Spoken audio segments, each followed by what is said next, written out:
En capítulos anteriores hemos visto cómo las ciudades vecinas, en manos de la nobleza, y el propio Jerez de la Corona pusieron todo tipo de trabas al desarrollo de Puerto Real, tanto que la propia reina propone a Jerez que lo administre solo 5 años después de su fundación.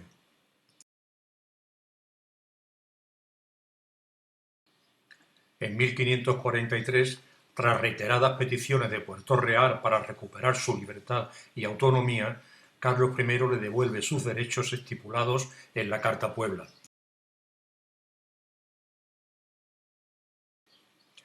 Pero la injerencia de Jerez en la vida portorrealeña continuaba, y Felipe II decide en 1572 nombrar un corregidor a fin de acabar con las aspiraciones jerezanas, pero con ello también acaba con las de autogobierno de Puerto Real. Como vemos, 90 años después de su fundación, el territorio de Puerto Real sigue siendo muy deseado tanto por las ciudades vecinas como por la propia corona. En la documentación del Archivo Histórico Nacional vemos cómo el rey Felipe decide nombrar corregidores bajo su mando. Lo justifica por la incapacidad de Jerez y Puerto Real de poner fin a sus pleitos y por la necesidad de que Puerto Real pueda desarrollarse convenientemente. Por su posición geográfica, el corregimiento de Puerto Real pertenece a los denominados de frontera, por lo que los corregidores son o han sido militares. Todo ello es debido a la necesidad de defenderse de las continuas incursiones que se producían por parte de ejércitos del norte de África en busca de un botín, similares a las que los corsarios españoles hacían con ellos. Así nos lo hacía saber Castillo de Bobadilla en 1597. En su Historia de la ciudad de Cádiz, en 1594, Agustín de Orozco nos ofrece alguna información sobre el Puerto Real de finales del siglo XVI, la riqueza de sus tierras, la ciudad muy ordenada y el carácter militar del corregidor nombrado por la corona. En enero de 1577, el rey se dirige al corregidor portorrealeño Juan Cueto para que envíe 50 o 60 arcabuceros al puente Suazo, al fin de proteger la entrada de enemigos a Cádiz. En las peligrosas zonas costeras, los propios vecinos debían hacerse cargo de la defensa. El ayuntamiento le facilitaba el armamento. Ese mismo año de 1577, el rey Felipe II envió a la costa andaluza al ingeniero Luis Bautista Antonelli junto a Luis Bravo de Lagunas con la tarea de reorganizar las defensas costeras. La construcción de torres de vigilancia era una prioridad.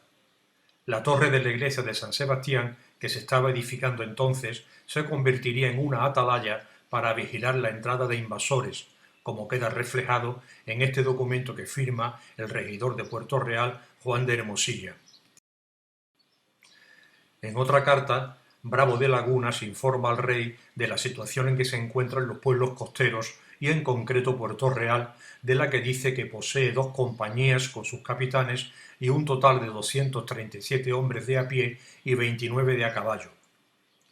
Comunica al rey que Puerto Real carece de defensas y sus vecinos siempre se encuentran en peligro.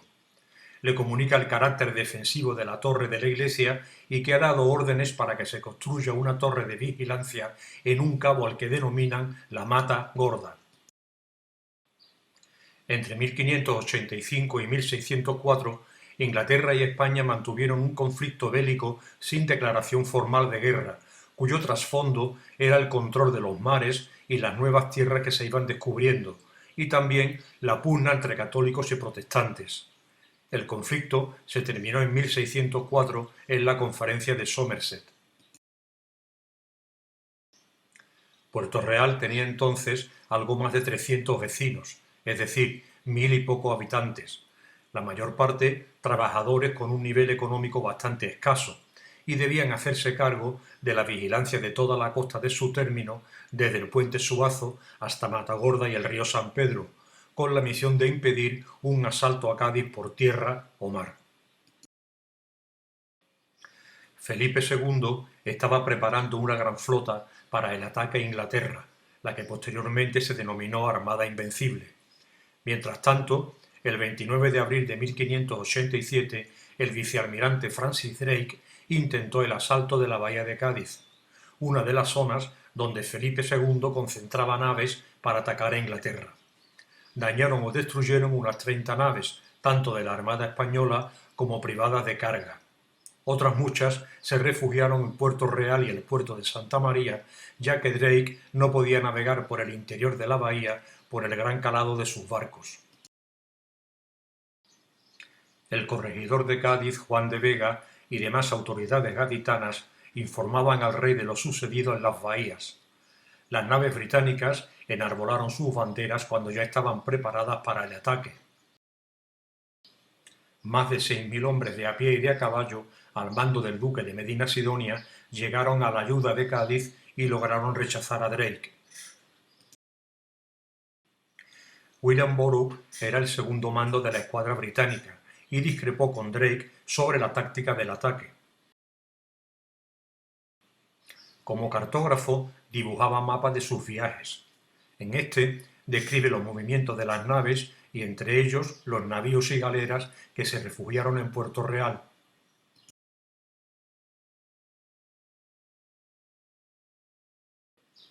Tras el ataque, las autoridades gaditanas insistían en un memorial al rey en la necesidad que tenían de abastecerse de armas y de fortificar la ciudad, así como del peligro de que la población se marchase a otros lugares más seguros y Cádiz se despoblara.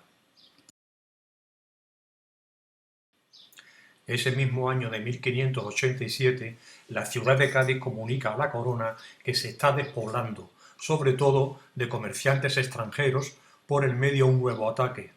Por ello, piden que las galeras de la Marina de Guerra de la corona española hibernen en el puerto de Santa María en vez de Gibraltar, para que los mercaderes extranjeros se sientan protegidos y con sus navíos vuelvan a Cádiz. Igualmente, las autoridades gaditanas informaban a la corona de las 18 naves hundidas y otras 6 robadas por los británicos. Entre estas últimas las había llenas de bizcocho, cochinilla, municiones o vino y estaban preparadas para la ruta americana y puertos europeos. Estudios actuales inciden en que Drake se llevó cerca de 3.000 pipas de vinos que estaban cargadas en varias naves. Cada pipa contenía cerca de 500 litros. El vino se vendió en Inglaterra y parece ser el origen de la fama que el fino de la zona de Jerez tuvo y tiene allí.